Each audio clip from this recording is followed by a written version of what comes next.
तो आज दोपहर के नंबर 1 डिबेट शो में बात किसान आंदोलन 2.2 की करेंगे। दिल्ली चलो नारे के साथ प्रदर्शनकारी किसान हरियाणा पंजाब बॉर्डर पर डटे हुए हैं।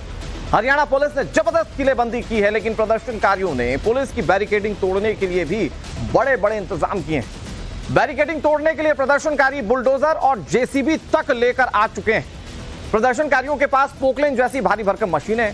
हालांकि किसान नेताओं ने ऐलान किया है कि वो इन मशीनों का इस्तेमाल नहीं करने वाले और केवल आंदोलन के नेता ही दिल्ली की ओर आगे बढ़ेंगे। इस बीच ये खबर भी हमने आपको दिखाई है कि केंद्र सरकार और प्रदर्शनकारी किसानों के बीच आज ही 5वें राउंड की बैठक भी हो सकती है। जाहिर तौर पर सरकार बातचीत के लिए तैयार है, लेकिन इस बीच कुछ प्रदर्शनकारी किसानों ने पंजाब और हरियाणा के बीच शंभू बॉर्डर पर लगाए बैरिकेड्स की तरफ बढ़ने की कोशिश की, जिन्हें रोकने के लिए पुलिस को आंसू गैस के गोले दागने पड़े। नवभारत आपको इस आंदोलन की एक एक खबर और एक एक तस्वीरें सबसे पहले दिखा रहा है, और अभी भी हम जो आपको तमाम रिपोर्ट्स दिखाएंगे उसमें आप देखेंगे कि कैसे हालात जो है वो तमाम बॉर्डर्स पर बने हुए हैं। इधर प्रदर्शनकारियों के दिल्ली मार्च ने 3 राज्यों में हंगामा बरपा दिया है। पंजाब बॉर्डर से शुरू हुए हंगामे के असर को हरियाणा से लेकर दिल्ली उत्तर प्रदेश तक देखा जा सकता है, जबकि सरकार लगातार कह रही है कि हम बातचीत के लिए तैयार हैं। ये जो 5 तस्वीरें इस वक्त आप टीवी स्क्रीन पर देख रहे हैं, इसमें देखिए कि क्या माहौल बना हुआ है। पंजाब से लगने वाला अंबाला का शंभू बॉर्डर यहां पर झड़प देखने को मिली। इधर ग्रेटर नोएडा भी ट्रैक्टर्स के जत्थों से आज भरा हुआ दिखाई दिया, जो ट्रैक्टर के जत्थे दिल्ली कूच कर रहे हैं। इस प्रदर्शन में जनता ही बुरी तरह से पिस रही है। जाम से लोगों की जिंदगी इस वक्त हलकान है, लोग परेशान हैं और लोग कह रहे हैं कि इस जाम से कैसे भी निजात मिल जाए। सबसे असरदार तस्वीर तब देखने को मिली थी जब सुबह सुबह लोग ऑफिस के लिए घरों से निकले थे और उस वक्त लंबे लंबे जाम लग चुके थे। फिलहाल सवाल यह है कि किसानों के इस आंदोलन पर सरकार जो बार बार कह रही है कि बातचीत हम करने के लिए तैयार है, क्या किसान उसके लिए मान जाएंगे? हमारे साथ इस पर जानकारी देने के लिए हमारे सहयोगी मनोज कुमार शंभू बॉर्डर से जुड़ गए लाइव, उनका रुख करेंगे। और हमारे साथ इस चर्चा में शामिल हो गए कई सारे पैनलिस्ट, उनका भी रुख करेंगे। हमारे साथ कृष्णवीर चौधरी हैं जो कि किसान नेता हैं, अवधेश कुमार हमारे साथ जुड़े हुए वरिष्ठ पत्रकार के तौर पर, पुष्पेंद्र सिंह हमारे साथ जुड़े हुए किसान नेता, और सवित मलिक हमारे साथ जुड़ेंगे जो कि अध्यक्ष हैं किसान यूनियन के। सभी मेहमानों का स्वागत करते हुए शुरुआत में मनोज आप ही से करता हूं। इस वक्त आप क्या देख पा रहे हैं? 1 बजे के बाद क्या परिस्थितियां और देखने को मिल रही है, क्योंकि 11 बजे दिल्ली कूच का ऐलान किया था किसानों ने। अब इस वक्त क्या देख पा रहे हैं आप? देखिए, सबसे बड़ी अपडेट शंभू बॉर्डर से यही है कि अब से महज 5 मिनट पहले एक बार फिर से माहौल तनावपूर्ण हो गया था और हरियाणा पुलिस ने एक बार फिर से आंसू गैस के गोले यहां पर दागे हैं। एक के बाद एक कई टीयर गैस शेल यहां पर चलाए गए हैं और इस वक्त तस्वीरें आप देखिए, बहुत बड़ी संख्या में जो किसान हैं वो यहां पर इकट्ठा हो गए हैं और यहां लामबंद किसान दिखाई दे रहा है दिल्ली कूच करने के लिए।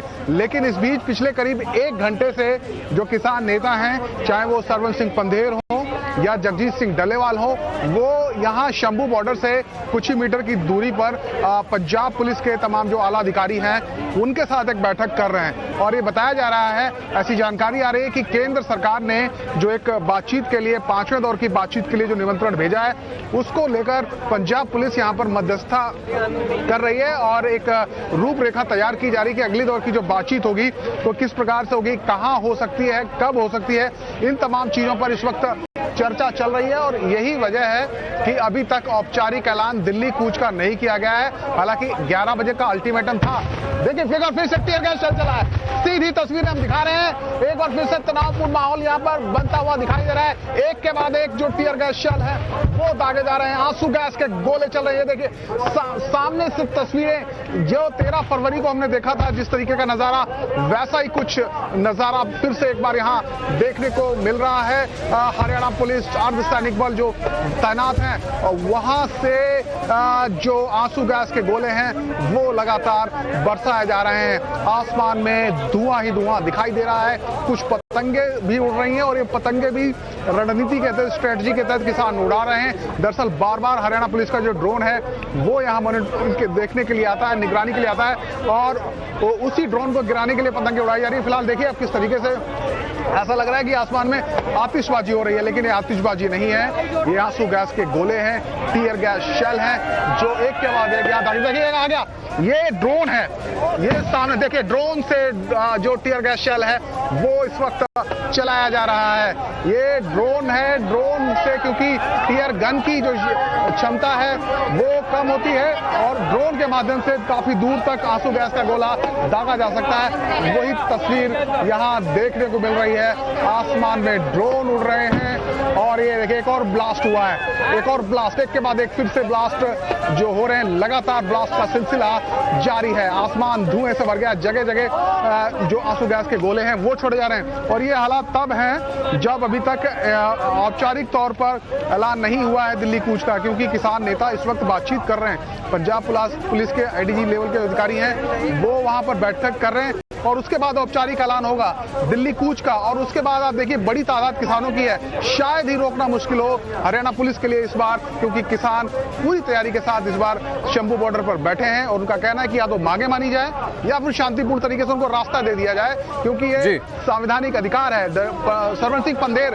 सुबह प्रेस कॉन्फ्रेंस करके कर रहे थे और एक बार 13 फरवरी की तरह तस्वीरें हमें फिर देखने को मिल रही है। हरियाणा पुलिस लगातार आंसू गैस के गोले दाग रही है, जबकि किसान और संबोधन चल रहा है, मंच चल रहा है। यहां से औपचारिक ऐलान नहीं हुआ दिल्ली कूच का, देखिए फिर से ब्लास्ट हुआ, फिर से आंसू गैस के गोले बरसाए जा रहे हैं, जबकि किसान नेताओं ने ये कहा है कि अभी बातचीत चल रही है और उसके बाद फैसला लिया जाएगा। एक अब ये खुद देखिए किसान भी है यहाँ पे जो कह रहे हैं कि हरियाणा पुलिस हमें उकसाने का काम कर रही है, क्योंकि अभी वो आगे बढ़ नहीं रहे और उसके बाद भी जो आंसू गैस के गोले हैं वो दागे जा रहे हैं। ये गुस्सा भी, आक्रोश भी यहाँ जो किसान मौजूद हैं उनमें नजर आ रहा है और पिछले 10 मिनट से हम देख रहे हैं कि लगातार आंसू गैस के गोले उधर से आ रहे हैं, ड्रोन के माध्यम से भी आंसू गैस के गोले यहाँ बरसाए जा रहे हैं। और आप देखिए तस्वीरें, बॉर्डर पर पतंगे हैं जो उड़ती दिखाई दे रही हैं, बहुत सारा धुआं यहाँ पर छा गया, लोगों को सांस लेने में तकलीफ हो रही है, गले में बोलने में दिक्कत आ जाती है अगर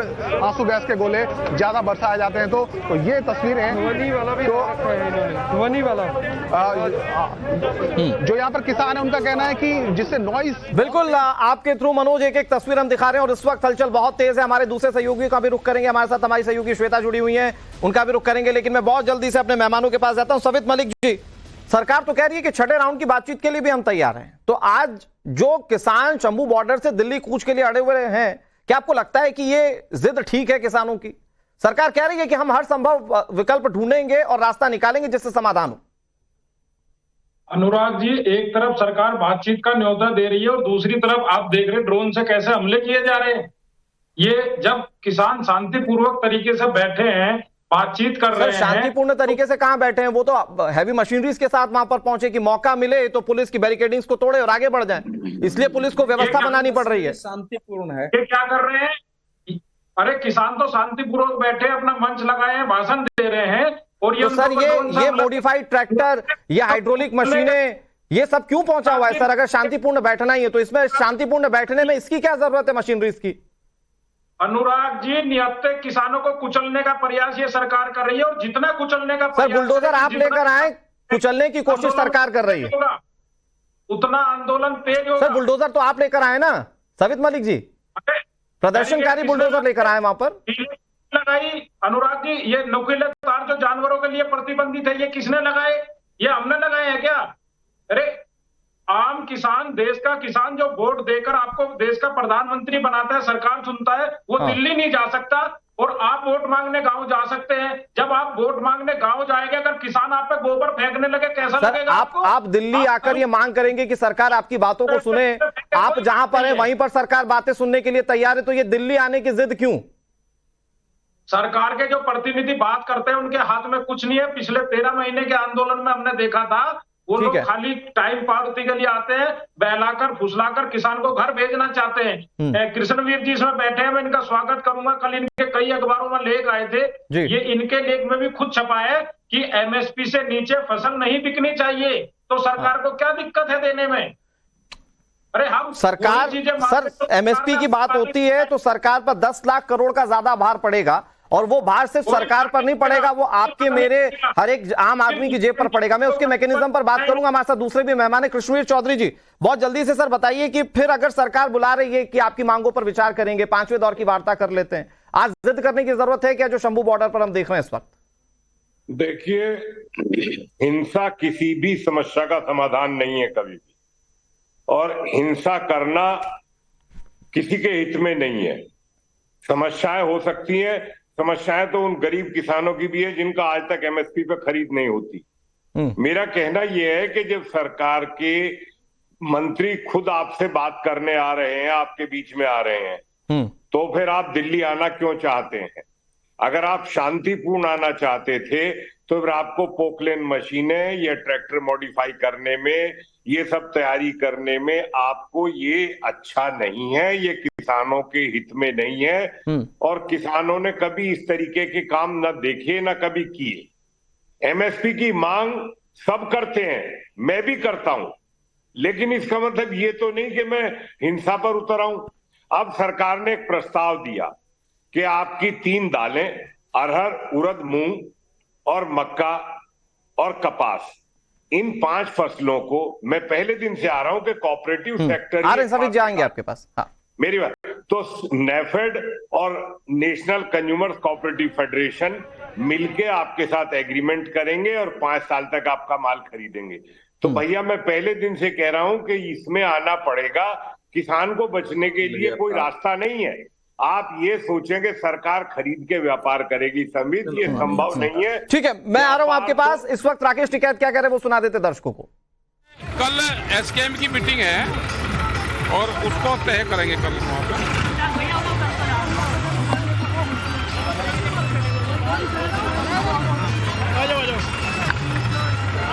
कल एसकेएम की मीटिंग है तो उसको तय करेंगे।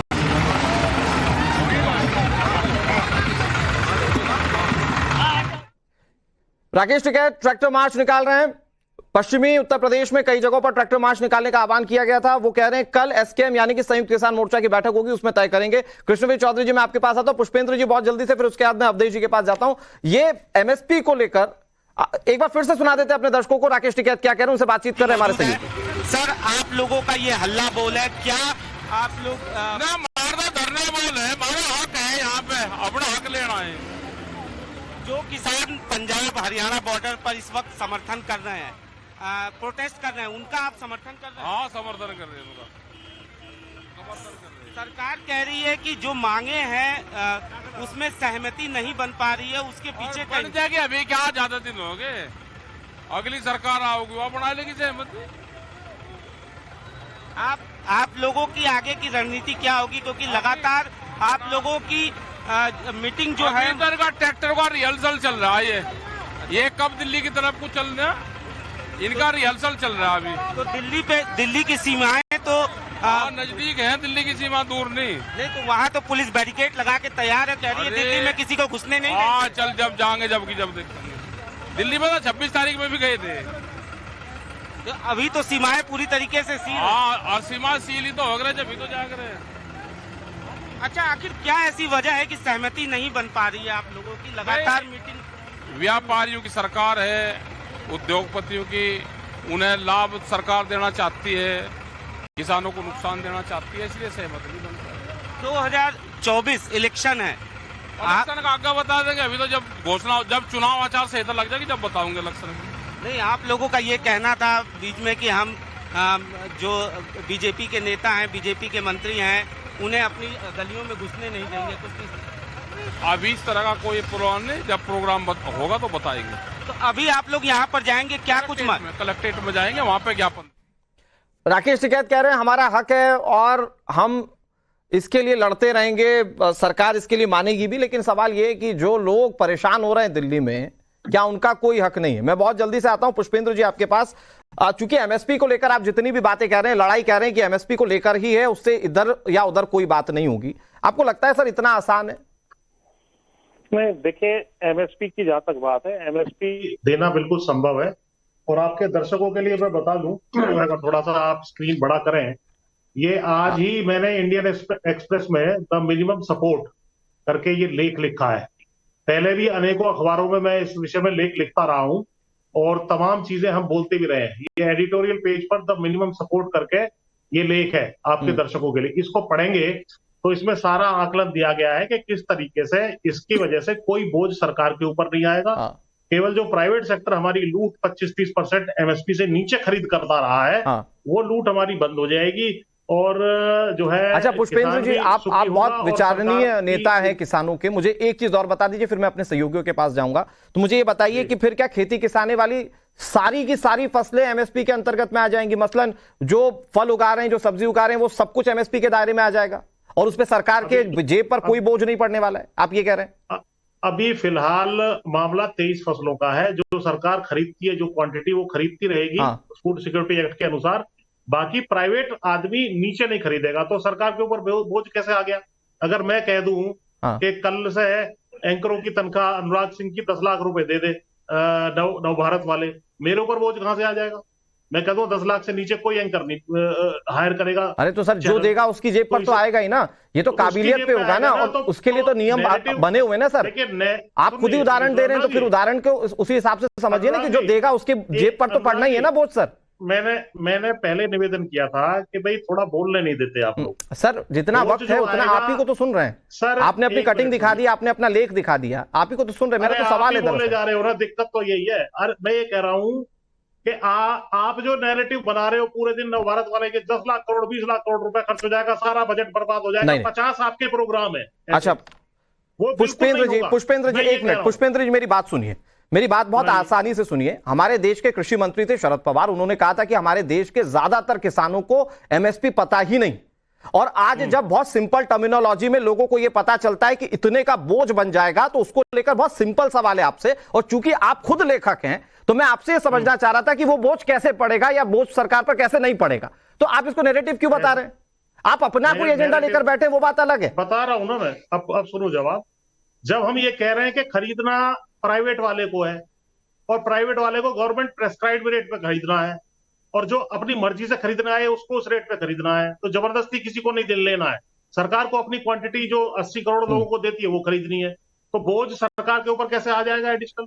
अच्छा ठीक है, बोझ आएगा जो 25-30% लोअर रेट पे खरीदता है प्राइवेट सेक्टर, हमारा लूट कर रहा है। ठीक है पुष्पेंद्र जी, मैं इस बात को समझूंगा अवधेश जी से कि फिर जब पुष्पेंद्र जी इतना अच्छा रास्ता बता रहे जिसपे सरकार पर कोई बोझ ही नहीं, तो सरकार क्यों नहीं मान रही? मैं इस पर बात करूंगा। हमारे साथ श्वेता श्रीवास्तव जुड़ी है गाजीपुर बॉर्डर से। श्वेता, राकेश टिकैत को मैं सुन रहा था, वो बहुत खुले शब्दों में कह रही है ये तो हमारा हक है, हम इससे ये लेने के लिए जाएंगे। तो जो हक वहां पर दिल्ली की जनता का है उसका ध्यान कौन रखेगा? दिल्ली तो हर दूसरे दिन किसान आंदोलन के नाम पर आजकल बंधक हो जा रही है। बिल्कुल सही कह रहे हैं अनुराग आप, क्योंकि हम सबने वो देखा है कि जब पिछली बार किसान आंदोलन हुआ था उस वक्त क्या हालात बने थे गाजीपुर बॉर्डर पर और पश्चिमी उत्तर प्रदेश। हालांकि राहत की बात यह कि अभी जो पुलिस अधिकारी है वो यही कह रहे हैं कि पश्चिमी उत्तर प्रदेश किसानों के आने की फिलहाल कोई खबर नहीं है, लेकिन यहाँ एहतियातन बैरिकेडिंग वगैरह की गई है। देखिए जरा तस्वीरें मेरे विजय मृत्युंजय आपको दिखाएंगे, सब कुछ बंद कर दिया गया है। जिस जगह पे मैं खड़ी हुई है वही जगह है जो जहां पिछली बार किसान आंदोलन के दरमियान बड़ी संख्या में किसान 1 साल से ज्यादा के वक्त के लिए बैठे रहे थे, लेकिन अभी दोनों ही तरफ जो रास्ता है वो बंद कर दिया गया है ताकि किसानों की एंट्री इस तरफ से ना हो। क्योंकि अगर पश्चिमी उत्तर प्रदेश की तरफ से किसान आते हैं तो सबसे पहले इसी तरफ से आएंगे, मेरठ के रास्ते होकर के दिल्ली जाने वाला जो ये गाजीपुर बॉर्डर है उसको क्रॉस करते हुए आगे जाएंगे। लेकिन ये पूरा देखिए यहाँ कटीली तारें लगा दी गई हैं, कंटेनर्स लगा दिए गए हैं, पुलिस की गाड़ियां लगा दी गई हैं, सीमेंटेड बैरिकेडिंग है, और ये सब कुछ इसलिए अनुराग ताकि कोई भी किसान यहाँ पर आ ना पाए। इक्का दुक्का किसानों ने आने की कोशिश की थी लेकिन उन्हें भी डिटेन किया गया, जैसा पहले भी मैंने बताया आपको। इसलिए फिलहाल यहाँ पर अभी शांति है, लेकिन हाँ सिक्योरिटी जरूर यहाँ पर सख्त है। ठीक है, मैं श्वेता भट्टाचार्य को बहुत जल्दी से रुक कर लेता हूं। श्वेता,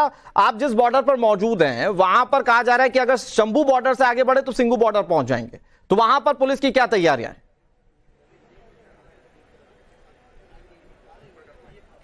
अनुराग आपको बहुत ही जल्दी से बता दूं कि देखिए ये सिंघू बॉर्डर है, और जब 13 फरवरी को मैं यहाँ पर आई थी तो ये पुख्ता बंदोबस्त नहीं देखने को मिले थे। ये फ्लाईओवर है NH-44 को जो जोड़ता है, और यही जो है रास्ता आगे शंभू बॉर्डर तक जाएगा, यानी ये दिल्ली हरियाणा का बॉर्डर। जब हम आपको स्थिति दिखा रहे हैं देखिए जरा कितनी लेयर में बैरिकेडिंग जो है की गई है, कटीले तार जो है वो लगाए गए हैं, और आगे देखिए ये सीमेंटेड ये जो सीमेंट के स्लैब लगाए गए हैं उसको किस तरीके से पक्का किया गया है। हमारे सहयोगी रविकांत सुबह से यहाँ पर मौजूद है। रविकांत, इतनी लेयर की बैरिकेडिंग इससे पहले नहीं देखने को मिली थी, क्या शंभू बॉर्डर पर जिस तरह की टकराव की स्थिति है उसको देखते हुए ये पुख्ता बंदोबस्त किए गए हैं? देखिए श्वेता, ये प्रिवेंटिव मेजर्स हैं जो सरकार के द्वारा, एडमिनिस्ट्रेशन के द्वारा लिया जा रहा है। अगर तस्वीरें हम दिखाएं तो लगातार सरकार ये कह रही है कि हम किसानों से बातचीत के लिए तैयार हैं। 5वें दौर का निमंत्रण आज सुबह ही केंद्रीय कृषि मंत्री अर्जुन मुंडा ने दिया है। उनका ये कहना है कि आप आइए, बातचीत करिए। खुद भारत सरकार के 3 मंत्री चंडीगढ़ जाते हैं, बातचीत करते हैं, लेकिन कुछ किसान हैं जो बार बार अपनी एडिशनल मांगे उसमें ऐड करते हैं, जो सरकार को मानने के लिए तैयार नहीं हो पा रही है, जिसकी वजह से तनाव की स्थिति बनी हुई है। और इसी वजह से ये सारी व्यवस्थाएं की गई हैं ताकि यहाँ पर अगर किसान आते हैं, लेकिन इसमें एक बहुत इंपॉर्टेंट बात ये भी है श्वेता की बहुत सारे लोगों को सरकार ने अपनी तरफ से बातचीत का विंडो खुला रखा है और किसान भी कह रहे हैं कि हम भी बातचीत के लिए तैयार। एक बार फिर से आपका रुख करेंगे बहुत जल्दी से। अवधेश जी, मैं आपके पास आता हूं, क्योंकि जो पुष्पेंद्र जी समझाने की कोशिश कर रहे हैं वो ये बताने की कोशिश कर रहे हैं कि सरकार को तो सिर्फ एमएसपी तय करनी है, पैसा तो प्राइवेट प्लेयर्स देंगे। तो क्या यह समाधान सरकार के पास नहीं है? और अगर है तो सरकार ऐसा क्यों नहीं कर पा रही, जैसा पुष्पेंद्र जी बता रहे हैं? नहीं, पुष्पेंद्र जी ने तो पहले प्राइवेट प्लेयर्स के अंत के लिए ही इन लोगों ने कृषि कानून का विरोध किया था। एग्जैक्टली। अब चित और पट मेरी भी है, लेकिन मैं इसके उत्तर की बजाय मैं ये देख रहा हूं कि हमारे जो टाइम्स नाउ के रिपोर्टर है वो इस ढंग से बता रहे थे जैसे किसानों पर हवाई बमबारी हो रही है। उस पूरी रिपोर्ट में जो आपने उठाया है एक शब्द नहीं था। ये इतना विकृत रिपोर्टिंग हो रही है इस समय। आप देखिए कि एमएसपी या कोई भी मांग हो, क्या ऐसा लग रहा है जैसे 2 सीमाओं पर युद्ध की स्थिति हो गई हो हमारे यहाँ। अभी जो किसानों का परिदृश्य आ रहा है, मुझे अनुराग ये बताइए, उनको देख के दुनिया का कोई भी देश मानेगा कि भारत के किसान को कोई गरीबी और समस्या होगी? जितने बड़े बड़े वहां बुलडोजर लगे हैं, बख्तरबंद गाड़ियों में आपने उसको ट्रीट कर दिया है। कोई 10 लाख से कम की नहीं है सर, कोई भी मशीन ऐसा घेरा हुआ है। तो ये तो ऐसा दृश्य उत्पन्न हो रहा है जो भारत के किसान इतने संपन्न हैं, इतने हाईटेक हैं कि सरकार से युद्ध लड़ सकते हैं और सरकार को उनके लिए तैयारी करनी पड़ रही है। ऐसी बातें कर रहे हो भाई अवधेश जी? सुनिए, ये पूरे देश में के बच्चे हैं और किसान के बच्चे नहीं है, मैं किसान हूँ। सुनिए, पुष्पेंद्र जी, आंदोलन का पहला विकृतीकरण अरविंद केजरीवाल ने किया कि विकृतीकरण नहीं है, आपके सर पे बमबारी जैसी हो रही है। दूसरा, इस देश के किसान के नाम पर आंदोलन करने वालों ने आंदोलन की छवि इतनी खराब की है, इतनी डरावना और भयानक तस्वीर पेश कर रहे हैं आप लोग। ये पेश कर रहे हैं। कोई सामान्य आंदोलन इस देश में हो नहीं सकता सरकारों के विरुद्ध। अगर आंदोलन 70 साल में कभी भी नहीं हुआ ऐसा, जैसा बिहेवियर तैयारी से होंगे किसानों के साथ कर रही है। सुनिए, आम अन्याय के लिए, उत्पीड़न के लिए इस देश में अब आंदोलन नहीं हो सकता है। ये आप अंतर्राष्ट्रीय बॉर्डर नहीं बना सकते पंजाब हरियाणा के। ठीक है सर, आप पीट नहीं सकते किसानों को, गलत कर रहे हैं आप बिल्कुल। एक अलग इशू है। ठीक है अवधेश जी, चूंकि आप वरिष्ठ पत्रकार हैं, मैं एक चीज और समझता हूं एक लाइन में। अवधेश जी एक लाइन में मैं समझता हूं, अगर आप हमारे दर्शकों को बताएं, सब सुन रहे हैं एमएसपी। किसी को तो हो सकता है फुल फॉर्म ना पता हो, लेकिन मैं कह रहा हूं कि देश का हर व्यक्ति एमएसपी सुन रहा है। अगर सरकार को यह लागू करना है तो सबसे बड़ी चुनौती क्या? सर एक लाइन में बताइए, फिर मैं दूसरे मेहमानों के पास जा रहा हूं।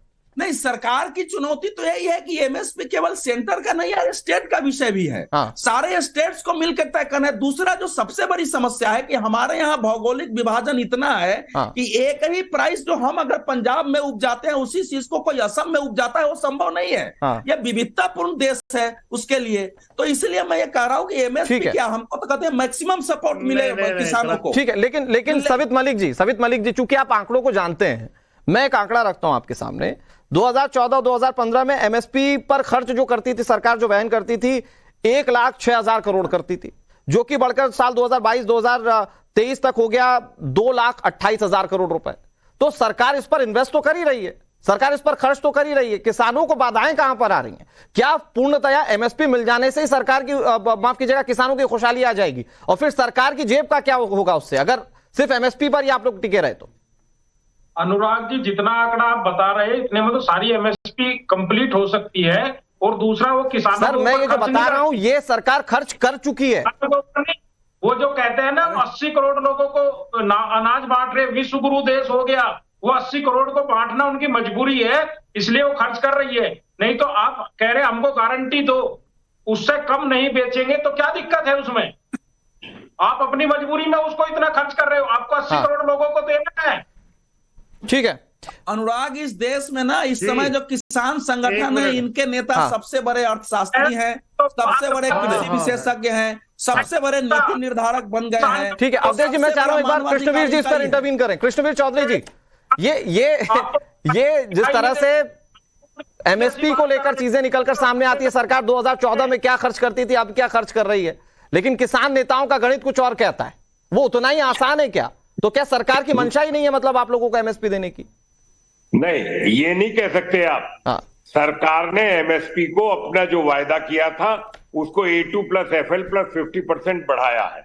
हाँ। अगर हम ये देखें कि यूपीए की सरकार ने 5,50,000 करोड़ की खरीद की, तो आज की सरकार ने 25 लाख करोड़ से ज्यादा की खरीद की है। बात वो नहीं है। हाँ।